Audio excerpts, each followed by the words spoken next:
आज श्रीमद् भगवत गीता के 18वें अध्याय के श्लोक नंबर 51 से लेकर के 58 तक का अध्ययन करेंगे और इसमें दिए हुए ज्ञान और सुविचार को अपने जीवन में उतारने की कोशिश करेंगे। तो देखते हैं 51वां, 52वां और 53वें श्लोक में क्या दिया हुआ है। पूर्व श्लोक में की हुई प्रस्तावना के अनुसार अब 3 श्लोकों में अंग प्रत्यंगों के सहित ज्ञान योग का वर्णन करते हैं। कहते हैं 51वां श्लोक, बुद्ध्या विशुद्ध्या युक्तः धृत्या आत्मानं नियत निमय च शब्दादीन् विषयान् त्यक्त्वा राग द्वेषो वयुदस्य च। 52वां श्लोक, विविक्त सेवी लघ्वासी यत् वाक्याय मानसः ध्यान योग परः नित्यं वैराग्यम समुपाश्रितः। 53वां श्लोक, अहंकारं बलं दर्पं कामं क्रोधं परिग्रहं विमुच्य निर्ममः शांतः ब्रह्म भूयाय कल्पते। अर्थात विशुद्ध बुद्धि से युक्त तथा हल्का, सात्विक और नियमित भोजन करने वाला, शब्द आदि विषयों से त्याग करके एकांत और शुद्ध देश का सेवन करने वाला, सात्विक धारण शक्ति के द्वारा अंतःकरण और इंद्रियों का संयम करके मन, वाणी और शरीर को वश में कर लेने वाला, राग द्वेष को सर्वथा नष्ट करके भली भांति दृढ़ वैराग्य का आश्रय लेने वाला तथा अहंकार, बल, घमंड, काम, क्रोध और परिग्रह का त्याग करके निरंतर ध्यान योग के परायण रहने वाला, ममता रहित और शांति युक्त पुरुष सच्चिदानंद ब्रह्म में अभिन्न भाव से स्थित होने का पात्र होता है। यहाँ विशुद्ध बुद्धि किसे कहते हैं और उसे युक्त होना क्या है। पूर्वार्जित पाप के संस्कारों से रहित अंतःकरण को विशुद्ध बुद्धि कहते हैं और जिसका अंतःकरण इस प्रकार शुद्ध हो गया हो वह विशुद्ध बुद्धि से युक्त कहलाता है। आगे जानते हैं लघ्वासी किसको कहते हैं। जो साधन के उपयुक्त अनायास हजम हो जाने वाले सात्विक पदार्थों का तथा अपनी प्रकृति, आवश्यकता और शक्ति के अनुरूप नियमित और परिमित भोजन करता है, ऐसे युक्त आहार के करने वाले पुरुष को लघ्वासी कहते हैं। आगे जानते हैं शब्द आदि विषयों का त्याग करके एकांत और शुद्ध देश का सेवन करना क्या है। समस्त इंद्रियों के जितने भी सांसारिक भोग हैं उन सब का त्याग करके अर्थात उनको भोगने में अपने जीवन का अमूल्य समय न लगाकर निरंतर साधन करने के लिए जहाँ का वायुमंडल पवित्र हो, जहाँ बहुत लोगों का आना जाना न हो, जो स्वभाव से ही एकांत और स्वच्छ हो, या झाड़ बुहारकर और धोकर जिसे स्वच्छ बना लिया गया हो, ऐसे नदी तट, देवालय, वन और पहाड़ी की गुफा आदि स्थानों में निवास करना ही शब्द आदि विषयों का त्याग करके एकांत और शुद्ध देश का सेवन करना है। आगे जानते हैं सात्विक धारण शक्ति के द्वारा अंतःकरण और इंद्रियों का संयम करना क्या है तथा ऐसा करके मन, वाणी और शरीर को वश में कर लेना क्या है।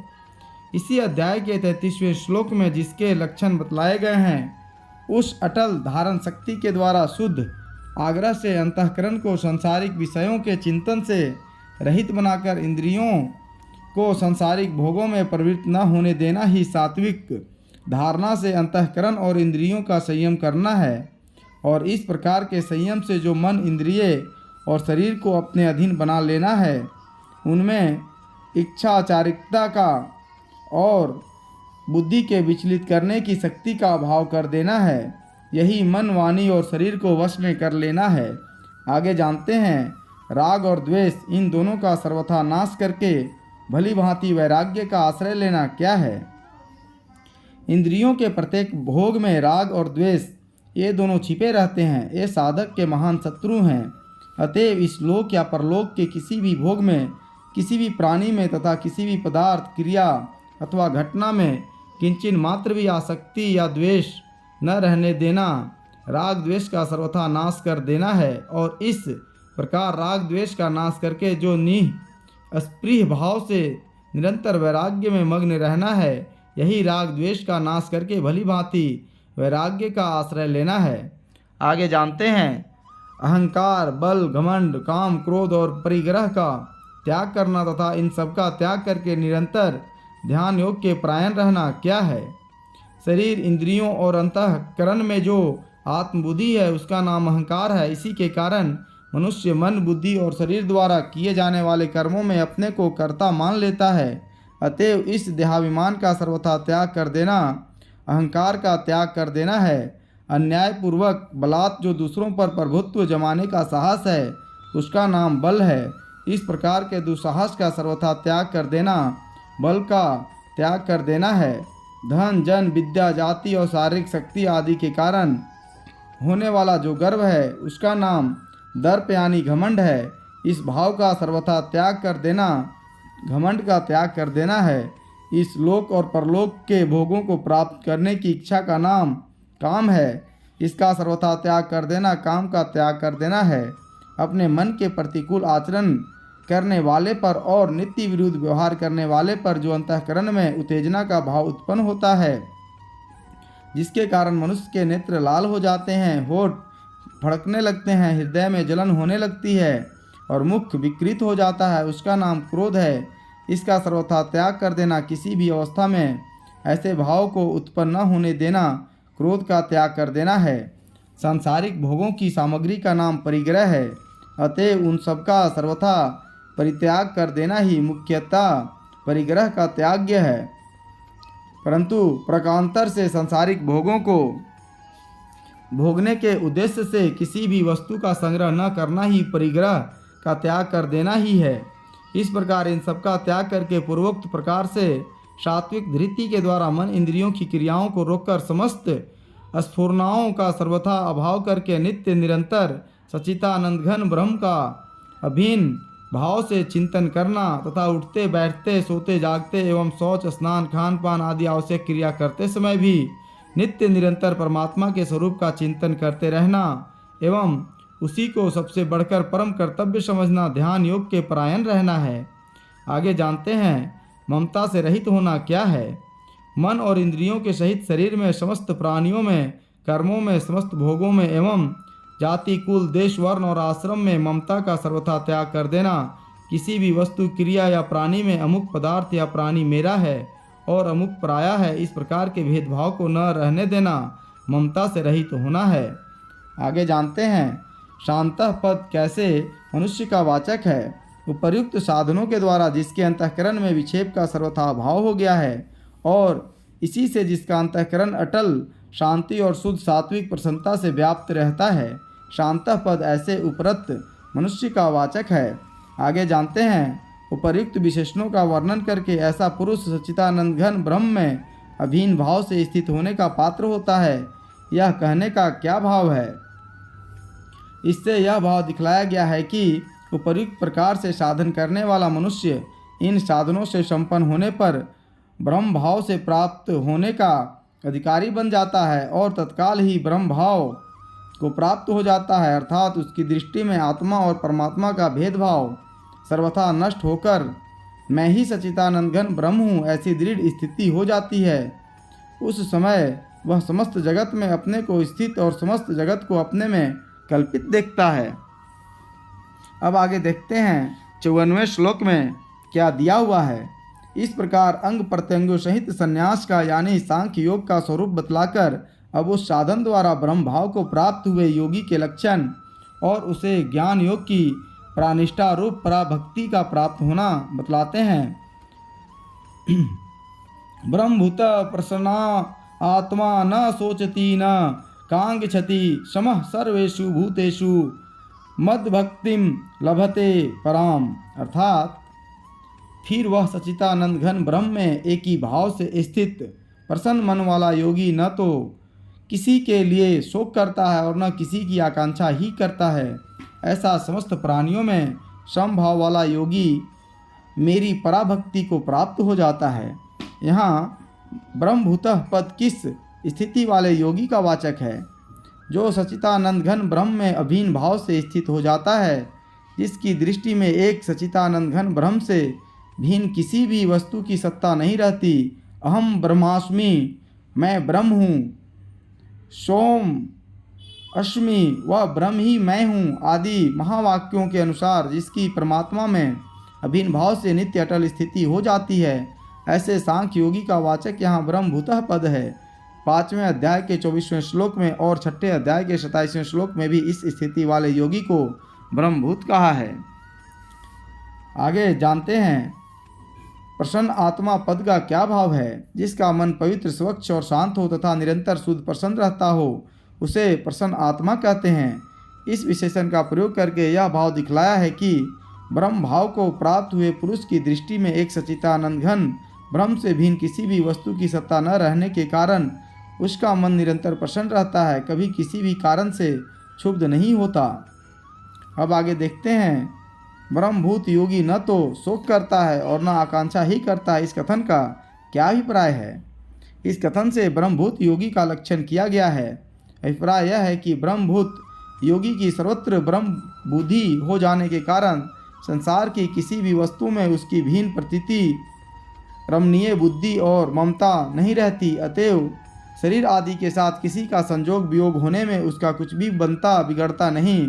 इस कारण वह किसी भी हालत में किसी भी कारण से किंचन मात्र भी चिंता या शोक नहीं करता और वह पूर्ण काम हो जाता है, क्योंकि किसी भी वस्तु में उसकी ब्रह्म से भिन्न दृष्टि नहीं रहती। इस कारण वह कुछ भी नहीं चाहता। आगे जानते हैं सर्वेषु भूतेषु समः, इस विशेषण का क्या भाव है? इस विशेषण से उस ब्रह्मभूत योगी का समस्त प्राणियों में समभाव दिखलाया गया है। अभिप्राय यह है कि वह किसी भी प्राणी को अपने से भिन्न नहीं समझता। इस कारण उसका किसी में भी विषम भाव नहीं रहता, सब में समभाव हो जाता है। यही भाव 6ठे अध्याय के 29वें श्लोक में सर्वत्र सम दर्शन पद से दिखलाया गया है। आगे जानते हैं पराम विशेषण के सहित यहाँ मद भक्तिम पद किसका वाचक है? जो ज्ञान योग का फल है, जिसको ज्ञान की प्रानिष्ठा और तत्व ज्ञान भी कहते हैं, उसका वाचक यहाँ पराम विशेषण के सहित मद भक्तिम पद है, क्योंकि वह परमात्मा के यथार्थ स्वरूप का साक्षात कराकर उनमें अभिन्न भाव से प्रविष्ट करा देता है। अब आगे देखते हैं 55वें श्लोक में क्या दिया हुआ है। इस प्रकार ब्रह्मभूत योगी को पराभक्ति की प्राप्ति बतलाकर अब उसका फल बतलाते हैं। कहते हैं भक्त्या माम अभिजानाति यावान यह च अस्मि तत्वतः ततः माम तत्वतः ज्ञात्वा विस्ते तदंतरम, अर्थात उस पराभक्ति के द्वारा वह मुझ परमात्मा को मैं जो हूँ और जितना हूँ ठीक वैसा का वैसा तत्व से जान लेता है तथा उस भक्ति से मुझको तत्व से जानकर तत्काल ही मुझ में प्रविष्ट हो जाता है। यहाँ भक्त्या पद किसका वाचक है? पूर्व के श्लोक में जिसका पराम विशेषण के सहित मद भक्तिम पद से और 50वें श्लोक में ज्ञान की प्रानिष्ठा के नाम से वर्णन किया गया है, उसी तत्व ज्ञान का वाचक यहाँ भक्त्या पद है। यही ज्ञान योग, भक्ति योग, कर्म योग और ध्यान योग आदि समस्त साधनों का फल है। इसके द्वारा ही सब साधकों को परमात्मा के यथार्थ स्वरूप का ज्ञान होकर उनकी प्राप्ति होती है। इस प्रकार समस्त साधनों के फल की एकता करने के लिए ही यहाँ ज्ञान योग के प्रकरण में भक्त्या पद का प्रयोग किया गया है। आगे जानते हैं इस भक्ति के द्वारा योगी मुझको मैं जो हूँ और जितना हूँ ठीक वैसा का वैसा तत्व से जान लेता है। इस कथन का क्या भाव है? इससे यह भाव दिखलाया है कि इस पराभक्ति रूप तत्व ज्ञान की प्राप्ति होने के साथ ही वह योगी उस तत्व ज्ञान के द्वारा मेरे यथार्थ रूप को जान लेता है। मेरा निर्गुण निराकार रूप क्या है और सगुण निराकार और सगुण साकार रूप क्या है?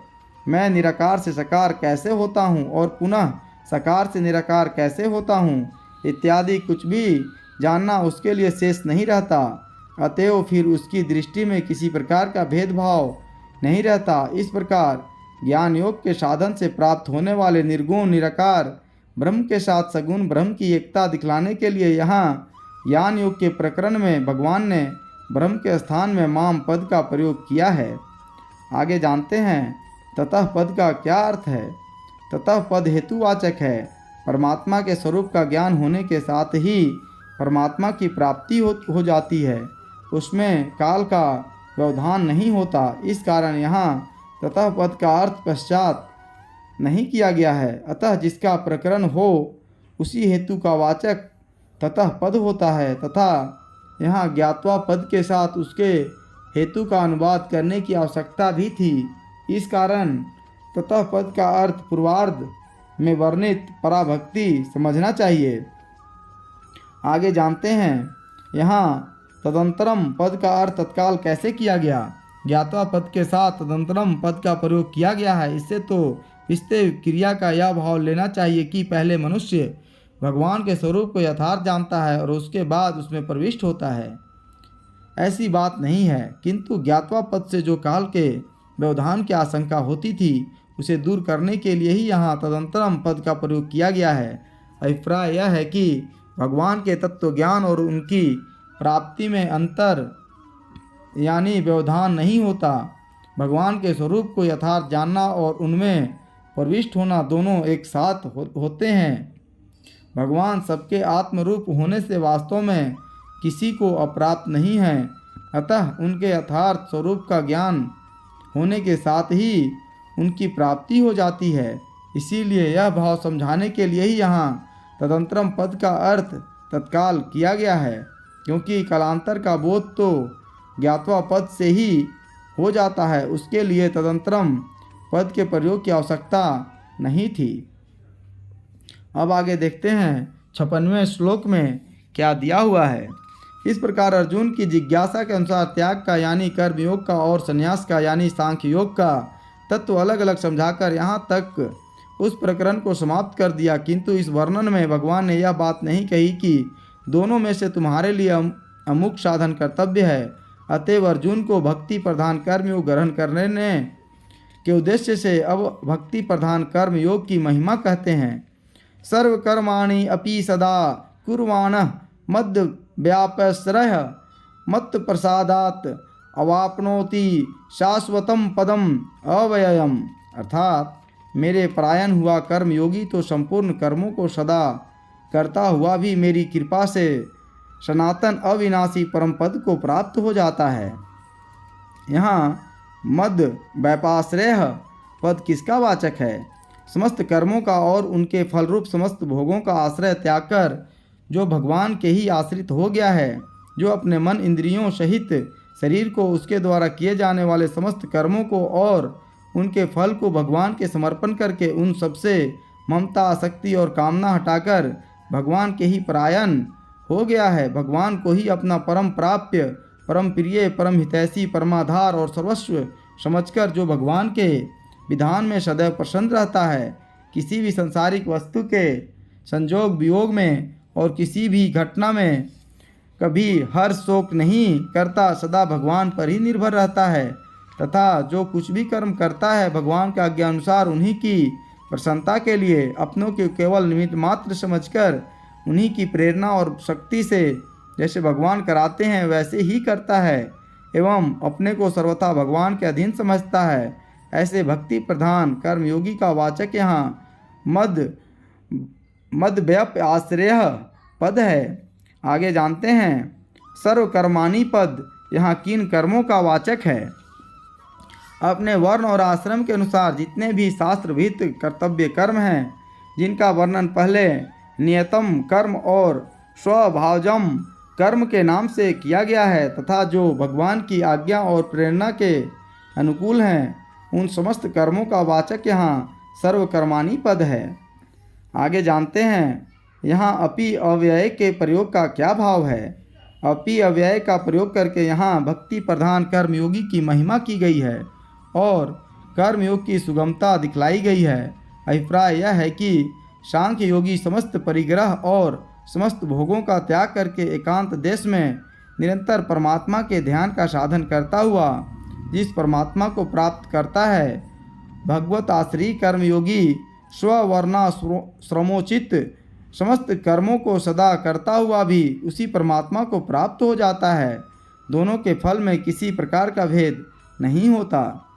आगे जानते हैं शाश्वतम और अव्ययम विशेषण के सहित पदम पद किसका वाचक है और भक्ति प्रधान कर्मयोगी का भगवान की कृपा से उसको प्राप्त हो जाना क्या है? जो सदा से है और सदा रहता है जिसका कभी अभाव नहीं होता, उस सच्चिदानंद घन पूर्ण ब्रह्म सर्वशक्तिमान सर्वाधार परमेश्वर का वाचक यहाँ उपर्युक्त विशेषणों के सहित पदम पद है, वही परम प्राप्य है। यह भाव दिखलाने के लिए उसे पद के नाम से कहा गया है।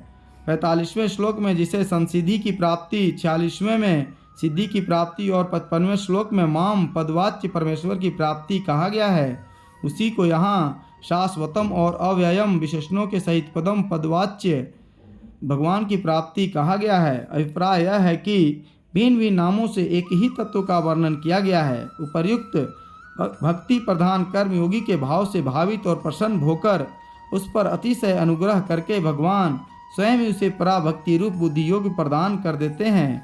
उस बुद्धि योग के द्वारा भगवान के यथार्थ स्वरूप को जानकर जो उस भक्त का भगवान में तन्मय हो जाना है, सच्चिदानंद घन परमेश्वर में प्रविष्ट हो जाना है, यही उसका उपर्युक्त परम पद को प्राप्त हो जाना है। अब आगे देखते हैं 97वें श्लोक में क्या दिया हुआ है। इस प्रकार भक्ति प्रधान कर्मयोगी की महिमा का वर्णन करके अब अर्जुन को वैसा बनने के लिए आज्ञा देते हैं। कहते हैं, चेतसा सर्वकर्माणि मयि सनस्य मत्परः बुद्धि योगम उपाश्रित्य मचितः सततम भव। अर्थात सब कर्मों को मन से मुझ में अर्पण करके तथा समबुद्धि रूप योग को अवलंबन करके मेरे परायण और निरंतर मुझ में चित्त वाला हो। यहाँ समस्त कर्मों को मन से भगवान में अर्पण करना क्या है? अपने मन, इंद्रियों और शरीर को, उनके द्वारा किए जाने वाले कर्मों को और संसार की समस्त वस्तुओं को भगवान की समझकर उन सब में ममता, आसक्ति और कामना का सर्वथा त्याग कर देना तथा मुझ में कुछ भी करने की शक्ति नहीं है, भगवान ही सब प्रकार की शक्ति प्रदान करके मेरे द्वारा अपने इच्छा अनुसार समस्त कर्म करवाते हैं, मैं कुछ भी नहीं करता, ऐसा समझकर भगवान के आज्ञा अनुसार उन्हीं के लिए उन्हीं की प्रेरणा से जैसे करावे वैसे ही निमित्त मात्र बनकर समस्त कर्मों को कठपुतली की भांति करते रहना, यही समस्त कर्मों को मन से भगवान में अर्पण कर देना है। आगे जानते हैं बुद्धि योगम पद किसका वाचक है और उसका अवलंबन करना क्या है। सिद्धि और असिद्धि में, सुख और दुख में, हानि और लाभ में, इसी प्रकार संसार के समस्त पदार्थों में और प्राणियों में जो समबुद्धि है उसका वाचक बुद्धि योगम पद है। इसीलिए जो कुछ भी होता है सब भगवान की ही इच्छा और इशारे से होता है, ऐसा समझकर समस्त वस्तुओं में, समस्त प्राणियों में और समस्त घटनाओं में राग, द्वेष, हर्ष, शोक आदि विषम भावों से रहित होकर सदा सर्वदा समभाव से युक्त रहना ही उपर्युक्त बुद्धि योग का अवलंबन करना है। आगे जानते हैं भगवान के परायण होना क्या है। भगवान को ही अपना परम प्राप्य, परम गति, परम हितैषी, परम प्रिय और परमाधार मानना, उनके विधान में सदा ही संतुष्ट रहना और उनकी प्राप्ति के साधनों में तत्पर रहना भगवान के परायण होना है। आगे जानते हैं निरंतर भगवान में चित्त वाला होना क्या है। मन बुद्धि को अटल भाव से भगवान में लगा देना, भगवान के सिवा अन्य किसी में किंचन मात्र भी प्रेम का संबंध न रहकर अनन्य प्रेम पूर्वक निरंतर भगवान का ही चिंतन करते रहना, क्षण मात्र के लिए भी भगवान की विस्मृति का असह्य हो जाना, उठते बैठते, चलते फिरते, खाते पीते, सोते जागते और समस्त कर्म करते समय भी नित्य निरंतर मन से भगवान के दर्शन करते रहना, यही निरंतर भगवान में चित्त वाला होना है।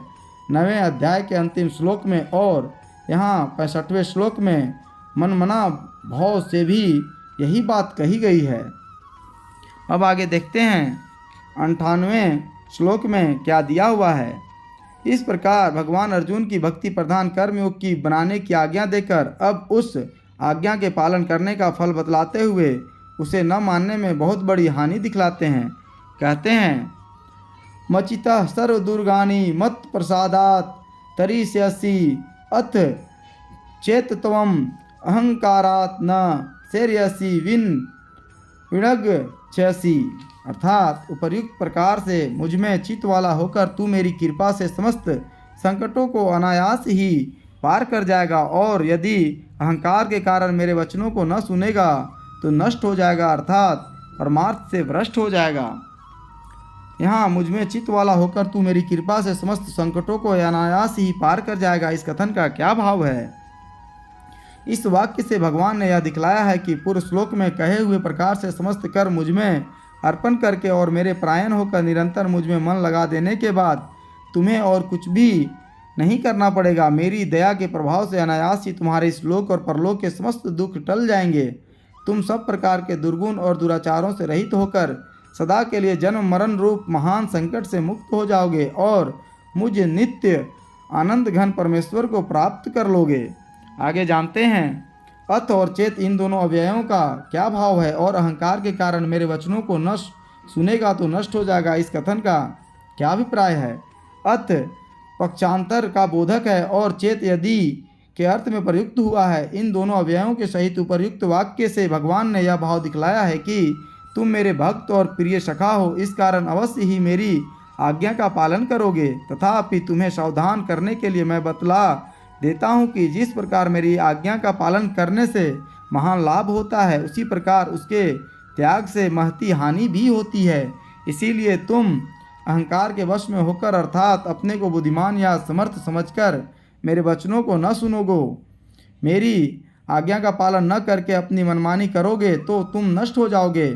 फिर तुम्हें इस लोक में या परलोक में कहीं भी वास्तविक सुख और शांति नहीं मिलेगी और तुम अपने कर्तव्य से भ्रष्ट होकर वर्तमान स्थिति से गिर जाओगे। आगे जानते हैं, भगवान अर्जुन से पहले यह कह चुके थे कि तुम मेरे भक्त हो और यह भी कह आए हैं कि न मैं भक्त प्रणश्यति अर्थात मेरे भक्त का कभी पतन नहीं होता। और यहाँ यह कहते हैं कि तुम नष्ट हो जाओगे अर्थात तुम्हारा पतन हो जाएगा। इस विरोध का क्या समाधान है। भगवान ने स्वयं ही उपर्युक्त वाक्य में चेत पद का प्रयोग करके इस विरोध का समाधान कर दिया है। अभिप्राय यह है कि भगवान के भक्त का कभी पतन नहीं होता, यह ध्रुव सत्य है। और यह भी सत्य है कि अर्जुन भगवान के परम भक्त हैं, इसीलिए वे भगवान की बात न सुने, उनकी आज्ञा का पालन न करें, यह हो ही नहीं सकता। किंतु इतने पर भी यदि अहंकार के वश में होकर वे भगवान की आज्ञा की अवहेलना कर दें तो फिर भगवान के भक्त नहीं समझे जा सकते। इसीलिए इस उनका पतन होना भी युक्ति संगत ही है। इस प्रकार 58वां श्लोक समाप्त हुआ। आज के लिए इतना ही, फिर मिलेंगे अगले श्लोक में। तब तक के लिए धन्यवाद।